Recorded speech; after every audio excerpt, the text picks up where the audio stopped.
Okay, so where we're at for this part 2 is I went up here after time and I went to insert footnote, and it brought me to the bottom of the page, and now I'm going to type on the next footnote. Okay, so notice that it put this here, and I formatted it. I did format it with Times New Roman and 12-point font, even though it didn't tell me to do that. Now if you turn to page 604, and notice that also this turned into number 2 automatically for us.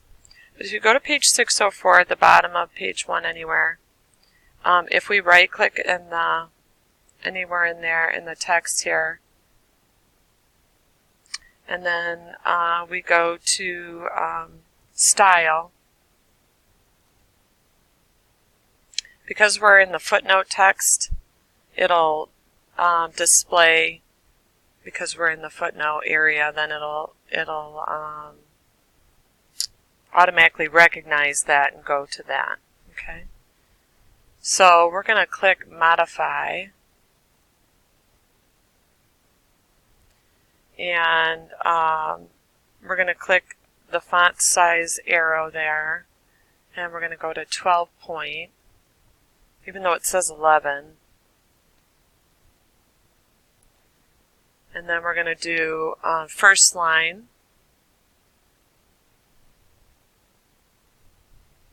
Under format, we're going to go to format, and then we're going to click paragraph, and then under the indents and spacing tab, under indentations, we're going to do first line by 0.5, and then we're also going to do double.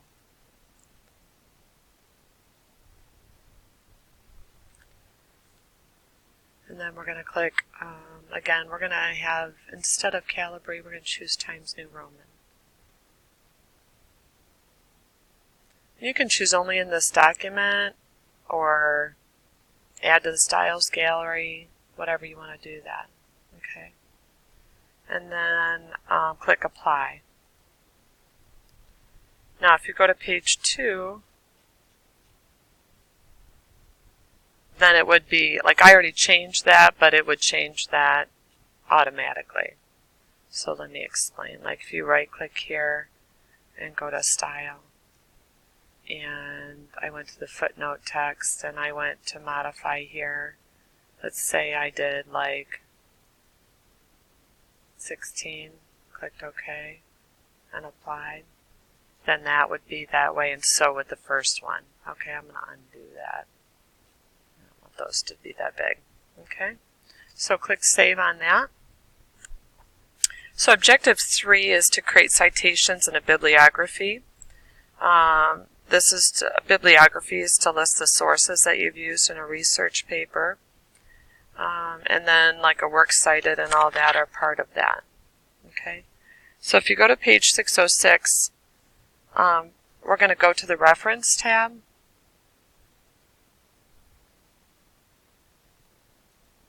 There's the reference tab. And we have in the citations and bibliography, we're going to do the style menu instead of APA. They have a couple built in here. We're going to go to MLA.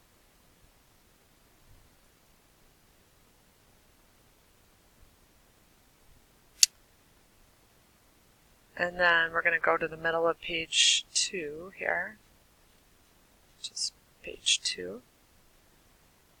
And then we're going to begin the paragraph that starts accurate records here. At the end of the path,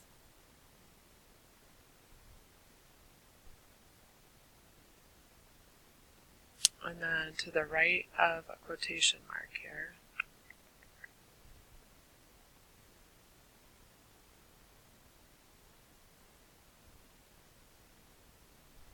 So we're going to go, it's actually going to be on my page 3 here. One thing I want to check is my page margins. So in a MLA paper, our top, bottom, left, and right page margins are at 1 inch.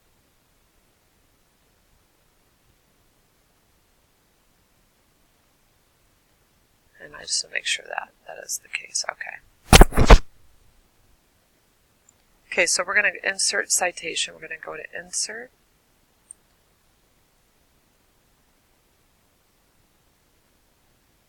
Under Citation, we're going to click on this, and then Add New Source. And we're going to click this, and we're going to do Book. So we actually selected. And so then type the information into the categories that goes into and come back.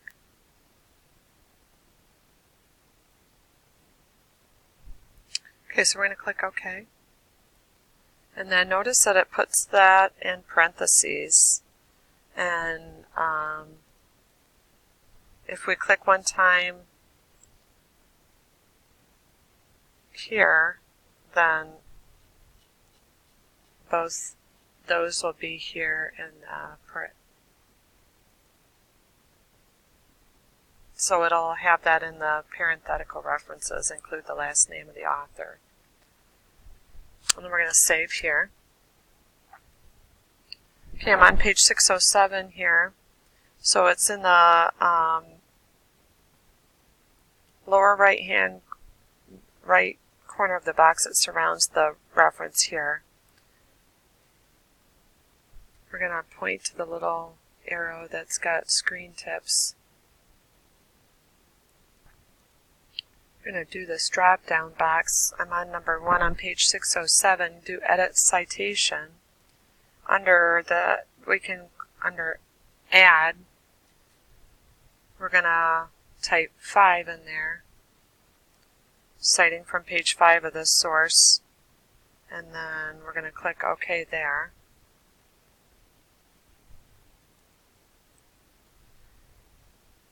Page 5 of that citation.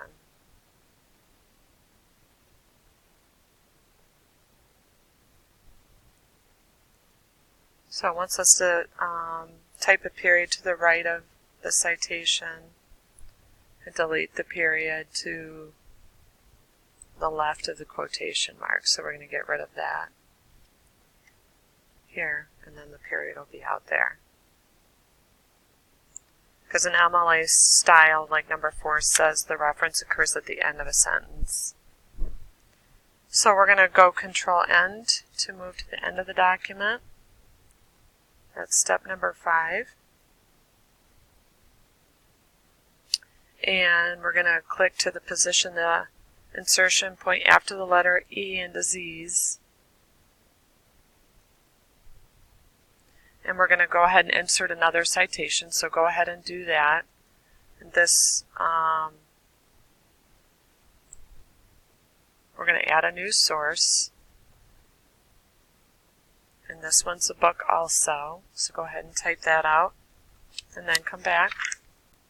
Okay, so I'm on page 608. I added the citation, and we're going to click OK. And then we're going to click here, and we're going to edit citation number 7. And we're going to add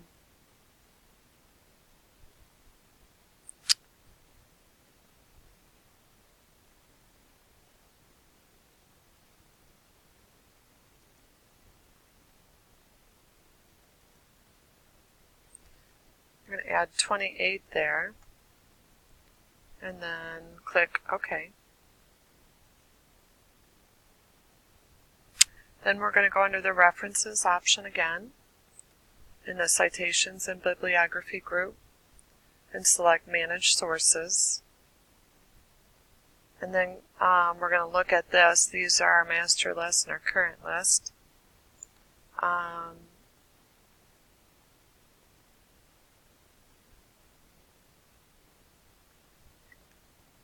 We're going to go ahead and close that. This just shows our master list, and then our current list that we have. We can also add new ones in there too if we wanted to. So then I'm on the bottom of page 608, number 1. So in the lower part of page 2, Again, the pages might be somewhat off because I'm using 12-point font instead of 11. Doctors have long urged. So we're going to go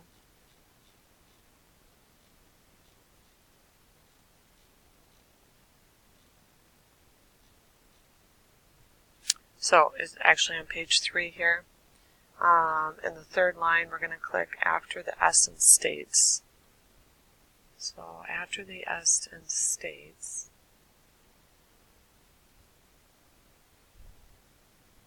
going to the left of the period here, so before that. Then number 2 on page 609, we're going to insert another citation and then come back. Follow the directions on page 609. Okay, so once you've entered the website as a source, click OK. And then every once in a while, just click Save. So you've added then a parenthetical reference also. Web doesn't have page numbers, so we wouldn't add a page number there.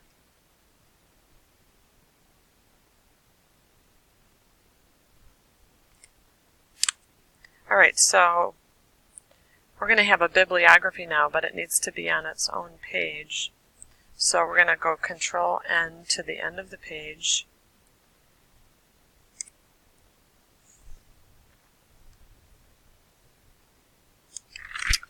And then we're going to insert a manual page break, which is say I want a page right here. Okay, so a non-manual one means it just flows the next page because you're filled on that page. So we're going to, on the Home tab in the Paragraph group, we're going to go into the Paragraph group to display that.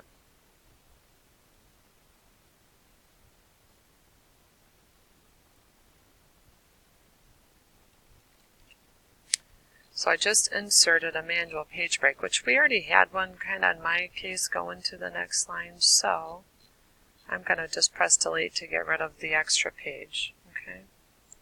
Or they suggested Control-N as a shortcut to insert a manual page break.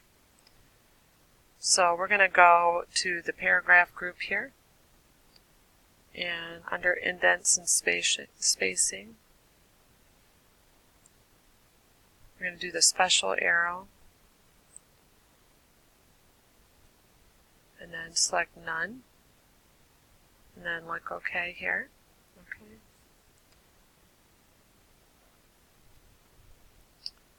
Okay, so with the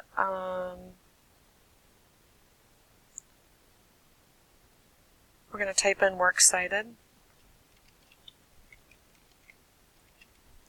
here, and then we're going to do Enter. On the References tab, in the Citations and Bibliography group, in the Style, make sure that we have MLA there. In the Citations, then we're going to click Bibliography, and near the bottom we're going to click Insert Bibliography. Okay, now notice that it put the R's there, the ones we've used, so that's nice. We don't have to type them out. Then you're going to insert those texts. They've also been inserted according to the author's last name and alphabetically.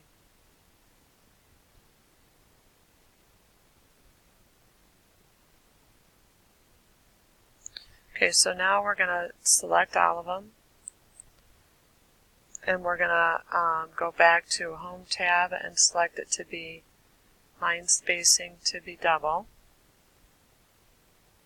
and the spacing after to be 0.